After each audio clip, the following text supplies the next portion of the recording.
Nós podemos analisar que a Bíblia ela deixa bem claro aí um versículo que parece um pouco meio problemático. Você tem aí o verbo biazo, que é o verbo usar violência, aplicar a força. Na verdade, quando se fala dessa violência, se fala do impacto que o reino ia causar nas pessoas, a violência dele. Olhem para cá, se vocês analisarem o versículo 5 do capítulo 11, João Batista perguntou: és tu que havia de vir ou havemos de esperar outro? Aí Jesus manda esse recado para ele: os cegos veem, os coxos andam, os leprosos são limpos, os surdos ouvem, os mortos são ressuscitados, e aos pobres é anunciado Aqui está se sentindo o impacto do reino.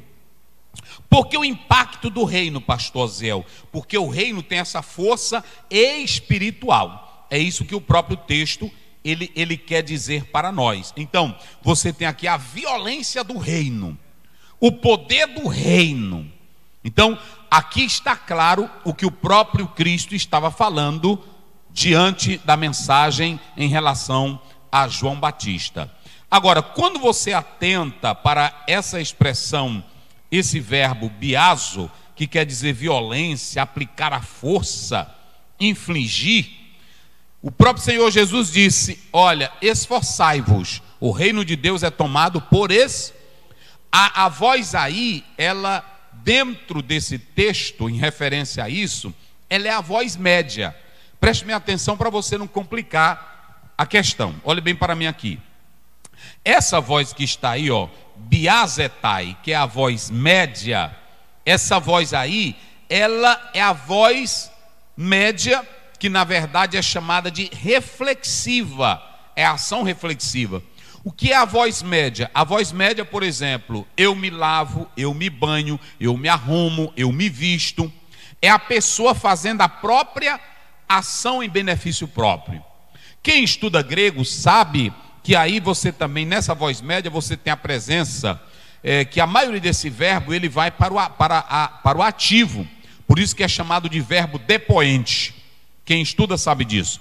Mas o que eu quero dizer aqui é que essa voz média, para você entender, senão você não vai entender, quando Jesus diz assim, o reino de Deus é tomado por esforço, não é que você tem que usar espada, não é que você tem que fazer força para entrar, é que ele está dizendo que é uma ação na voz média, é você mesmo que luta para viver a vida espiritual e entrar no reino. Vocês entenderam isso? Essa é a realidade aqui do texto. É a própria pessoa se esforçar, é a própria pessoa ter desejo de ler a Bíblia, ter desejo de orar. Por isso que eu disse agora há pouco que ninguém pode promover a tua vida espiritual. Eu posso falar da palavra para você, eu posso falar da oração para você, mas Jesus está dizendo, o reino de Deus é tomado por esforço. É você mesmo que deve ter esse desejo. E o mais interessante, queridos, é que aqui Jesus estava deixando claro para João Batista, aliás, o que João tinha falado e agora o que Jesus estava falando. João, ele dá início à entrada nesse novo reino pelo batismo. Vocês observaram?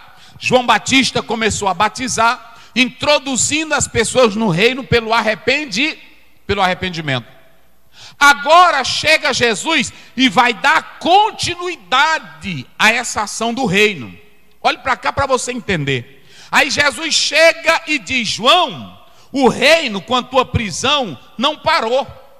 Eu estou pregando e eu estou levando o evangelho aos pobres. Os cegos veem, os coxos andam, os leprosos são, e os mortos, olhem para cá. Jesus estava dizendo para João algo muito importante. O sistema judaico era velho, era arcaico, era pesado, era de tradição, não tinha vida, não tinha nada. Jesus chega e diz: o meu reino agora que eu estou trazendo é de vida, é de poder, é de alegria, é de glória, é de ressurreição de mortos.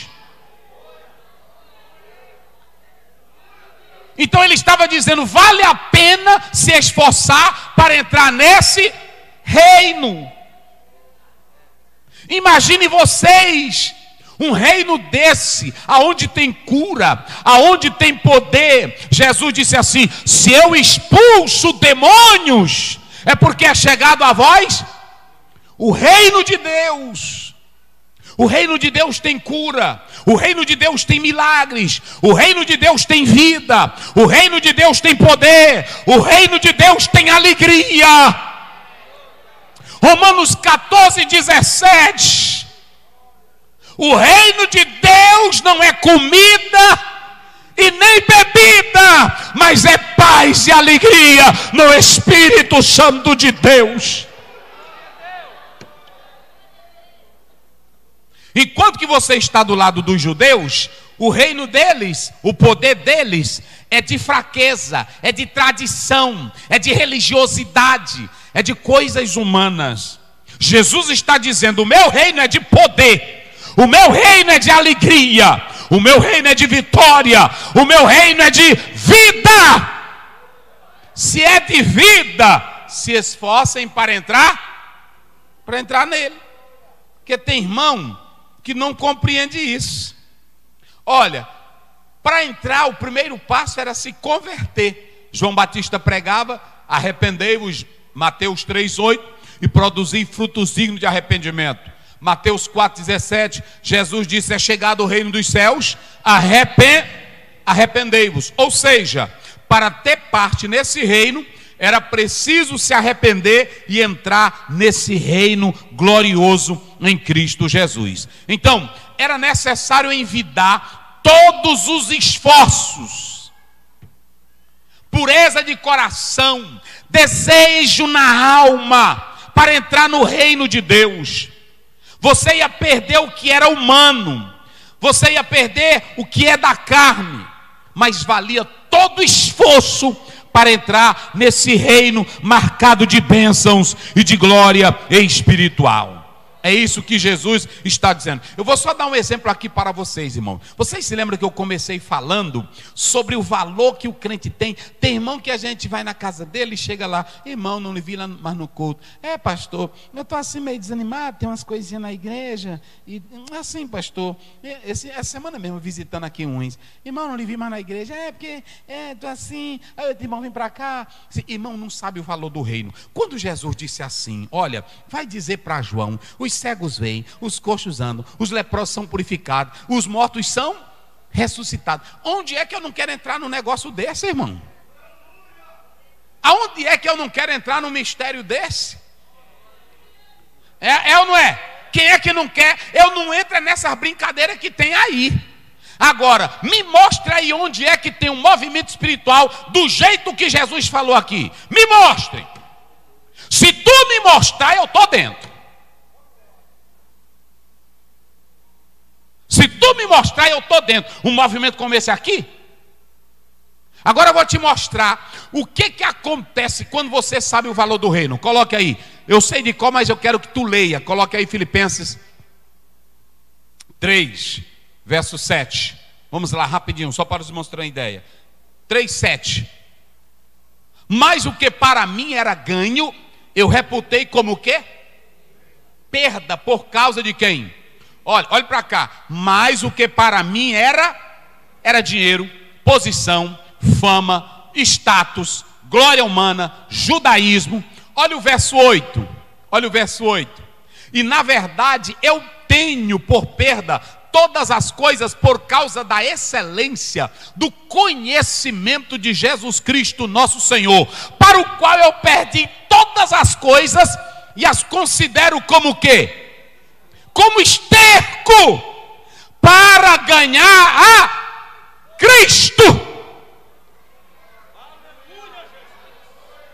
Eita glória. Vocês estão vendo aqui, quando Jesus diz para João, João, os cegos veem, os coxos andam, os leprosos são purificados, os mortos ressuscitam. Quando Paulo viu a glória desse reino, ele disse: eu perco tudo, mas eu quero é o reino dele. Quem quer o reino dele aí?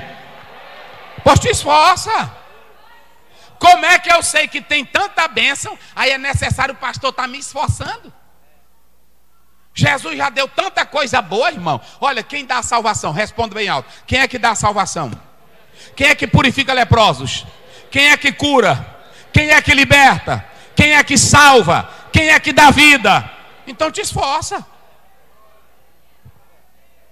Vai te esforçar. O esforço é teu, não é meu não. Se eu também não me esforçar, eu não entro. Agora, como é que eu sei que tem uma casa cheia de bênção e eu não me esforço para ela? Pastor Ziel, aqui olha, preste bem atenção uma coisa, irmãos, que eu vou dizer uma coisa para vocês aqui hoje, agora. Vou dizer uma coisa para vocês, aqui hoje. Se eu sei a glória desse reino, se eu sei o valor dessa casa, o maior esforço quem tem que fazer, quem é? Porque essa minha Bíblia aqui, ela fala é do reino dele. Essa minha Bíblia aqui fala é do poder dele. Então quem tem que se esforçar para compreender quem é? Sou eu.